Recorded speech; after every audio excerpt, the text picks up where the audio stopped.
Di ba guess is 1601? 1601 si... Pampay. Oh. Mga yung minimum wage earner. Mga sa pinakataas yung sahod niya lahat. Sahod niya. Tapos, kasama na doon yung may benefits siya, para sa taas. Pinakataas. Tapos, yung sa non-tax yung total compensation minimum wage earner, ang ilalagay doon, yung sahod niya lang, walang benefits.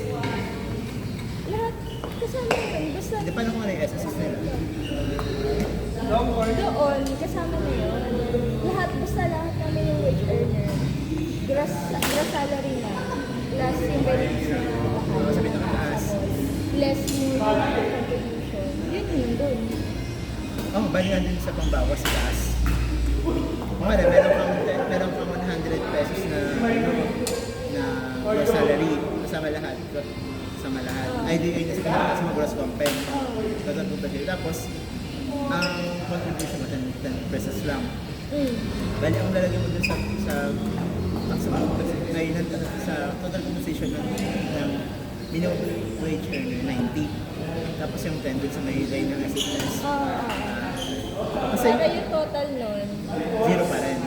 pag nilas yung pinaka nasa taas. 100 minus 90 minus 10. Kasi yung nasa YouTube, pinapakita ng iba, 100 tapos 100 agad. Hindi na declare yung... Ba't para sa breakdown ko Kaya mo same result, pero ibang ibang process. Tsaka baka makita ng benefit dito yung babae ng SSS na yun. Oo. Meron doon. Ano yun, dalawa sila pala ng husband na panood yun. Yun. Dalawa sila pala, tapos yung isa si PACDP. Pero alam ko rin kasama talaga, parang magkahiwalay talaga.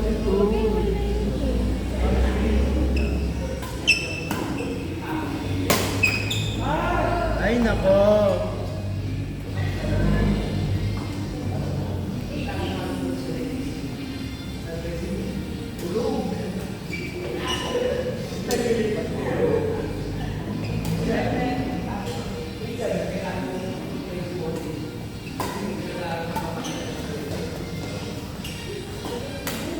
Ay nako!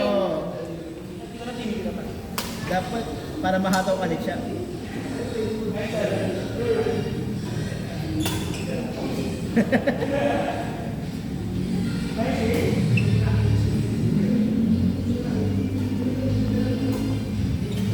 Uy!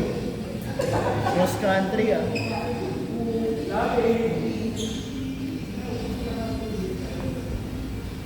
Uy!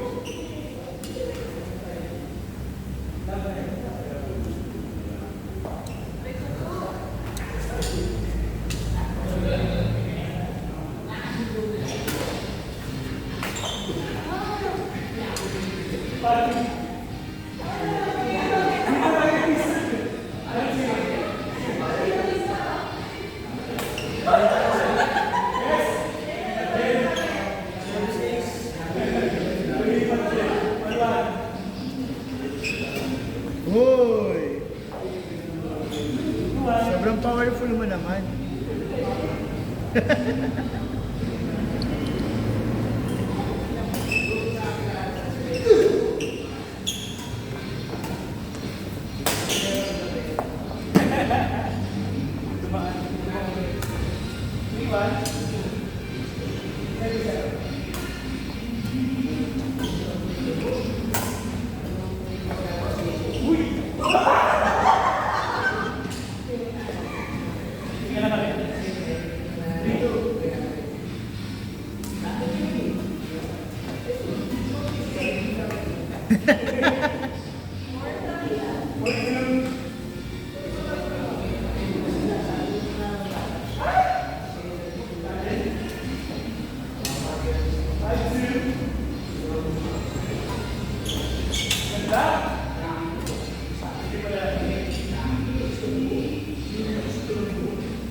Tapos na agad.